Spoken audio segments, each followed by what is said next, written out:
Je suis très satisfaite par rapport au projet initial. L'objectif était de créer du lien, d'aller à la rencontre des jeunes et de démontrer qu'on pouvait travailler ensemble, de mettre en place une équipe, de jouer ensemble, de jouer collectif pour un objectif commun.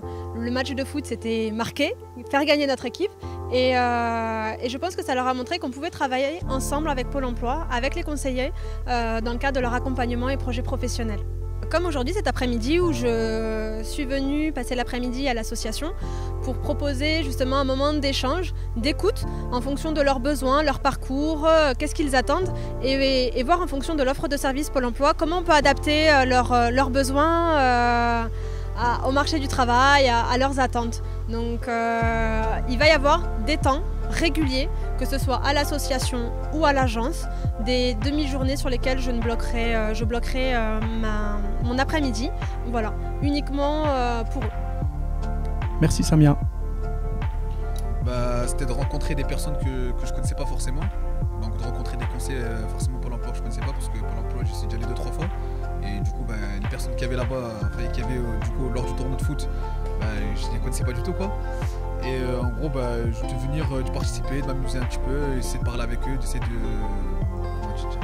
parler avec eux quoi. En fait, de savoir en fait des choses qu'on ne connaît pas forcément. Donc, par exemple, genre moi, j'ai su qu'on pouvait faire des formations genre dont je pensais qu'il était impossible ici en France.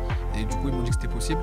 De pouvoir échanger un petit peu avec eux, de pouvoir prendre quelques infos, de pouvoir se dire que vu que maintenant on les connaît un minimum, de pouvoir le jour où on va à Pôle emploi, quoi, de pouvoir aller les voir directement quoi, et de pas arriver devant le Pôle emploi en se disant ouais, du coup, je rentre, est-ce que je rentre pas? Écoutez, on voulait justement rompre un peu avec les habitudes et essayer de changer un peu notre image.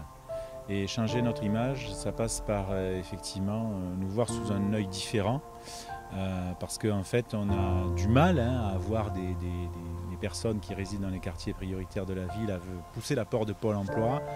Alors il y a des représentations, il y a des histoires aussi qui sont mal vécues, certainement, il ne faut pas nier les choses, mais il y a peut-être aussi des choses qui sont biaisées, c'est un peu dommage, on voulait un peu briser la glace avec cette action-là pour créer du contact, de la confiance et puis voilà, et montrer qu'on a des choses à apporter.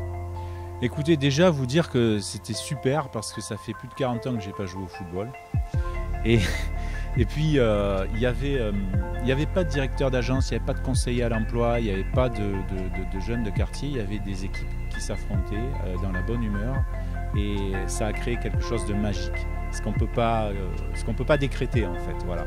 Moi, j'ose simplement espérer que les choses puissent se poursuivre en fait. Voilà. Donc qu'on puisse derrière accompagner en fonction de leur projet 3-4 jeunes, enfin ceux qui souhaiteront aller plus loin avec nous pour leur montrer qu'on a des choses à leur apporter et aller vers l'emploi surtout parce que c'est la finalité. Ça m'a permis déjà de rencontrer des conseillers Pôle emploi, de voir à quel point des personnes que je connaissais pouvaient s'intégrer parce qu'il y avait du monde que je connaissais, on a fait venir du monde, tu as quand même demandé de ramener du monde, etc. Puis le monde a ramené du monde. Et du coup ça a permis à tout le monde, ce que j'ai vu, de s'amuser et de voir les conseillers Pôle emploi comme des vrais êtres humains plutôt que comme des machines avec qui ils parlent et au moins de pouvoir les rencontrer pour ceux qui les ont jamais vus.